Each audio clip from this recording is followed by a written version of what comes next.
Hello and welcome once again to my channel.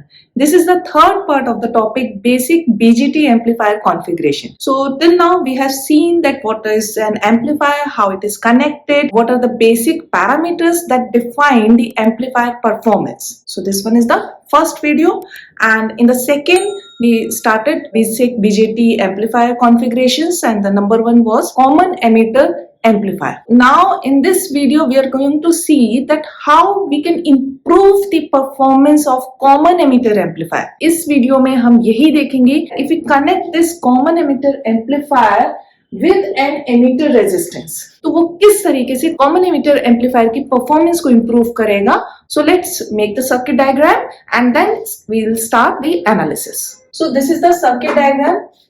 यहाँ पर almost same है common emitter amplifier में जो हमने देखा था. This is the input side, this one is the output side. This emitter terminal is common to the input and output port. The difference is that we have used emitter resistance this RE. So the next step is let's make the small signal equivalent of this BGT and RE. And यहाँ अब हम कौन सा BGT model use करेंगे, pi model या फिर T model?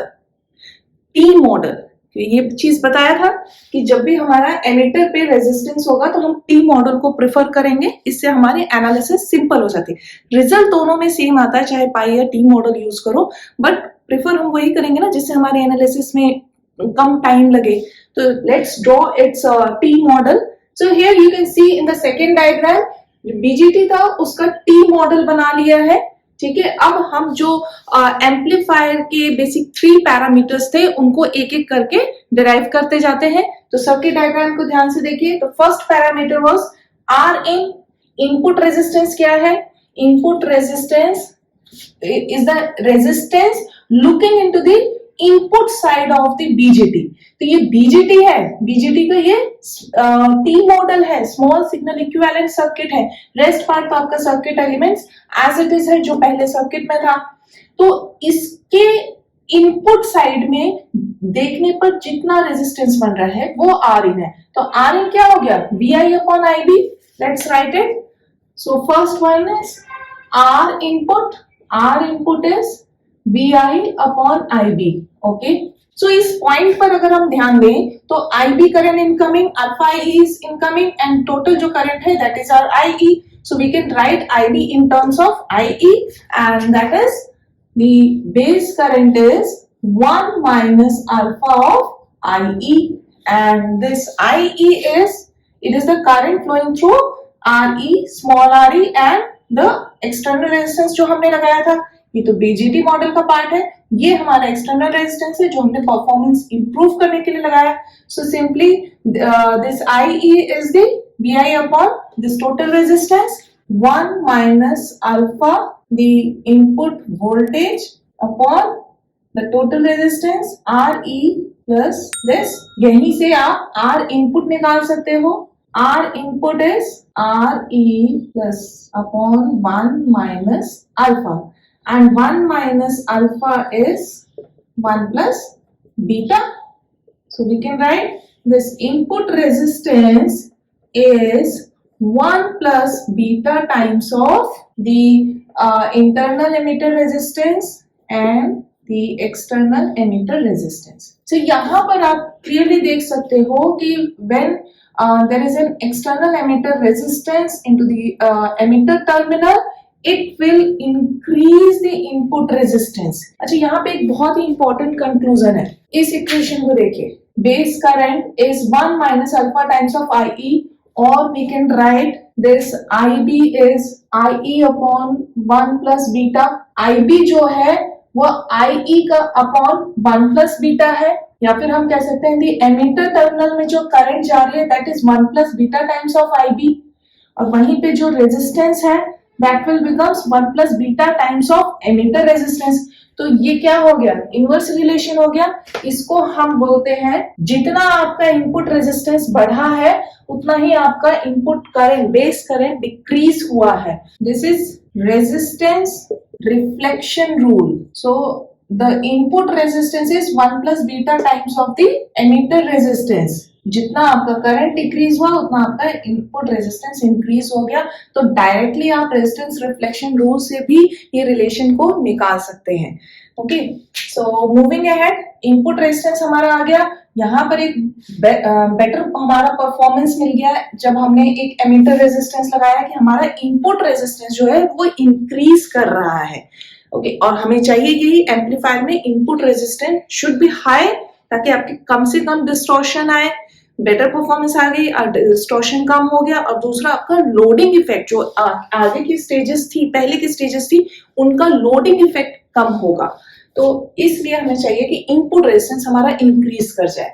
Next हमारे आते हैं ओपन सर्किट वोल्टेज गेन, तो उसको एनालाइज करते हैं। So for the open circuit voltage gain हमें क्या निकालना होता है? This is our output voltage, ये रही input voltage. So VO upon VI का रिलेशन निकालना है।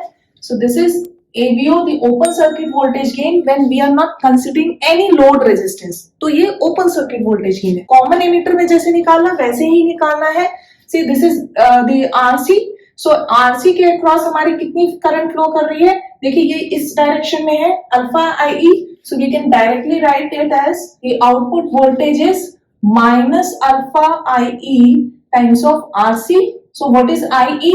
ये इनपुट वोल्टेज हो गई और ये हमारी रेजिस्टेंस हो गई। तो करंट जो हमारी इन रेजिस्टेंसेस में जा रही है, so we can write this IE is VI upon the resistances.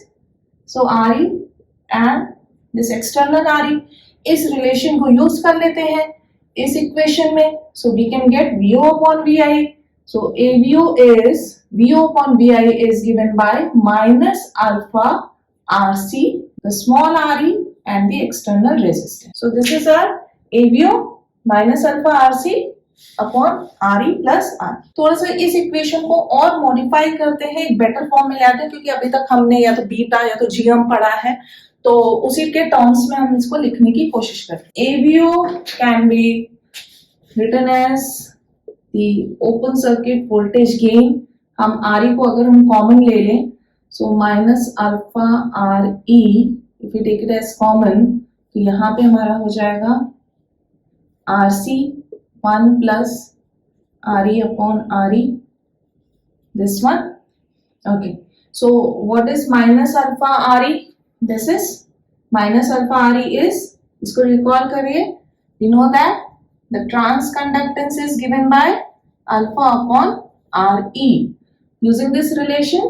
So minus GM RC upon 1 plus this external resistance and the small RE। So this is our new open circuit voltage gain। यहाँ पर हमें क्या दिख रहा है? जो common emitter amplifier configuration था वहां पे हमारा जो गेन था that was minus GMRC। So gain जो है, क्योंकि हमने यहाँ एक्सटर्नल रेजिस्टेंस यूज किया है, इसकी वजह से गेन हमारा सम सॉर्ट ऑफ डिक्रीमेंट हुआ है। तो ये एक ट्रेड ऑफ है, इनपुट रेजिस्टेंस बढ़ गया बट गेन में थोड़ा सा डिक्रीमेंट है। इसमें एक छोटा सा और मॉडिफिकेशन हो सकता है कि GM जो है that is alpha upon RE। अल्फा की वैल्यू आपको पता है ऑलमोस्ट 1 होती है। So we can write it GM is approximately 1 upon RE। तो फाइनली हम AVO को the open circuit voltage gain we can write it as minus GMRC upon 1 plus GMRE। So you can see that our voltage gain is decreased by the factor of 1 plus GMRE। And जो input resistance जो था, input resistance वो हमारा इसी factor से increase हुआ था 1 plus GMRE। Now तो आप इस रिलेशन को निकाल सकते हैं। This is the task for this topic कि आप ये प्रूव करके दिखाइए कि जितना इनपुट रेजिस्टेंस में इंक्रीमेंट हुआ था अब वही हमारा ओपन सर्किट वोल्टेज गेन में डिक्रीमेंट हुआ है। सो ये इफेक्ट होता है हमारा एक्सटर्नल रेजिस्टेंस को यूज करने का at the emitter terminal. So input resistance increased by the same factor, our open circuit voltage gain is decreased। Okay, next, अच्छा RO क्या है? Output resistance। इस सर्किट में हमने लोड रेजिस्टेंस को कंसिडर नहीं किया है। You can see this RO is the output resistance is nothing but the third performance parameter। The output resistance is RC। So see, this is the open circuit voltage gain. Load resistance is not considered here. Load resistance क्या होगा? Next stages का जो हमारा input resistance है वो loading effect देगा हमारे इस एम्पलीफायर को, उसको हम लोड रेजिस्टेंस बोलेंगे. So if we want to find the closed circuit or simple the voltage gain of the circuit amplifier, तो हम यहाँ पर एक लोड रेजिस्टेंस को कंसिडर कर लेते हैं. तो लोड रेजिस्टेंस को कंसिडर करने के बाद हमारा वोल्टेज गेन क्या होगा इसको फाइंड आउट करते हैं. And now this voltage gain AV is VO upon VI and VO is considered across the load resistance. So this is AVO RL upon RL plus RC. तो simple हमारी AVO की value अगर हम place कर दें, let's take this equation, the fourth number equation. So यहाँ पर हम देख रहे हैं this is AVO is minus alpha RC RL plus RC and denominator में एक फैक्टर और है, that is again the total resistance at the emitter terminal. इतना हो गया. So यहाँ पर देखिए RC पैरेलल RL की ही तो इक्वेशन बन रही है, RC पैरेलल RL ही है and minus alpha 1 upon RE plus RE. So it is very simple to find out the voltage gain. अच्छा, लास्ट क्या बचता है टास्क, रिकॉल करिए, that is the overall voltage gain. अरे ओवरऑल वोल्टेज गेन में क्या होगा कि जो हमने ये सिग्नल लिया है भाई इसका रोल क्या है, इसको अभी नहीं कंसिडर किया ना, अभी तो हमने इनपुट वोल्टेज कंसिडर किया. So next is find out the overall voltage gain when we consider this V signal. So VO upon V signal. अच्छा, V सिग्नल यानी हमें अभी क्या पता है, VO upon VI, yes, and we can write it as VI upon V signal. And what is VI upon V signal? This input voltage is the part of the V signal which is dropped across the RN. ठीक है, so RN के form में हम इसको लिख सकते हैं VO upon VI is AV. ठीक है, VI and this is the voltage drop across the RN. This is the signal source resistance plus Rin. So Rin की जो हमने वैल्यू निकाली थी उसको यहाँ प्लेस कर देंगे. So voltage gain, this is 1 plus beta times of the resistances in the emitter terminal upon R signal plus 1 plus beta times of again the total resistance in the emitter term. So this is our overall voltage gain. तो sequence wise चलते रहेंगे तो एक एक derivation बहुत ही easy हो जाती है. यहाँ पर हमारा पॉइंट निकल गए हैं, जितने भी हमारे परफॉर्मेंसेस पैरामीटर्स थे वो क्लियर हो गए हैं.